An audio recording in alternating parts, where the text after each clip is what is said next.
So, of course, we're seeing very good progress going forward. I would still say that we're in the beginning phases of this big global transition towards a circular economy.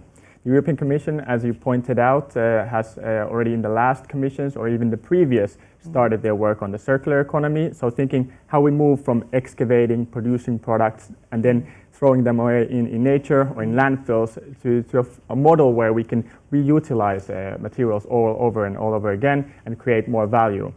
I would say that going forward, we need governments all around the world to be committed.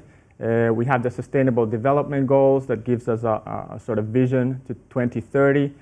We have the Paris Agreement on climate change. We need to reduce carbon emissions. By 2050, we need to be carbon neutral. So these sort of set us a vision, a timeline of the future, and now we just need to implement and go forward. Let's review behind the big decision of the European Commission. What was the starting point or the trigger?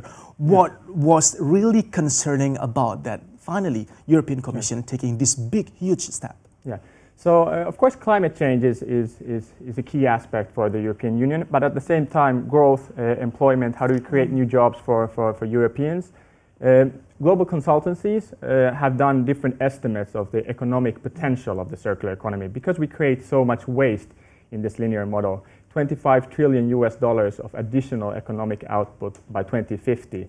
The European Commission looked at what are the opportunities of the circular economy for the European Union, and 1.8 trillion euros by 2030 annually, and 600 billion euros of direct savings to European companies. So this, of course, has motivated the European Union. Also the fact that waste is created, we need to save the environment and create better health for people, of course. So the climate change issue started at all and making the European Commission decide that we should start this kind of concept.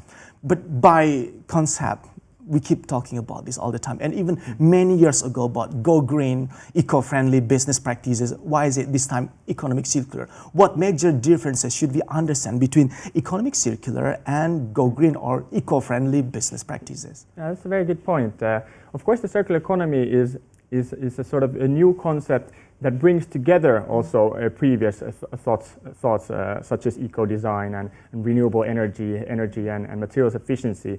But what I see is really new are these new business models. So how can companies, for example, sell products as a service, move into service models instead of transferring the ownership of a product, sell performance or access to a machine or equipment. For example, cars sit most of the time on parking lots, not being utilized.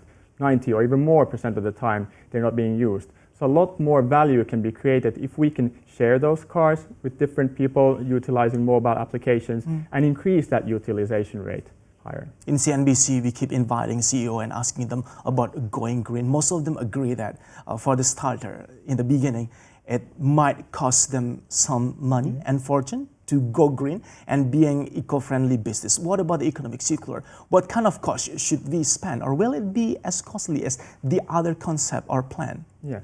Okay, of course this is case by case. We can find low-hanging fruits where it's already more economically viable to move into a circular model. For example, these increasing utilization rates. But then, of course, if we think about recycled materials versus fossil-based materials, plastics is a big issue, a lot of under discussion. We need to find a way where recycled materials, such as recycled plastics, are actually cheaper than fossil-based alternatives. One of the big reasons is that currently, if we look at globally, we're subsidizing quite a lot of fossil fuels, making it cheaper. And even though we realize that the climate change is a big challenge, we still increase and put investments into fossil, whether being coal, oil, or natural gas. We already touched on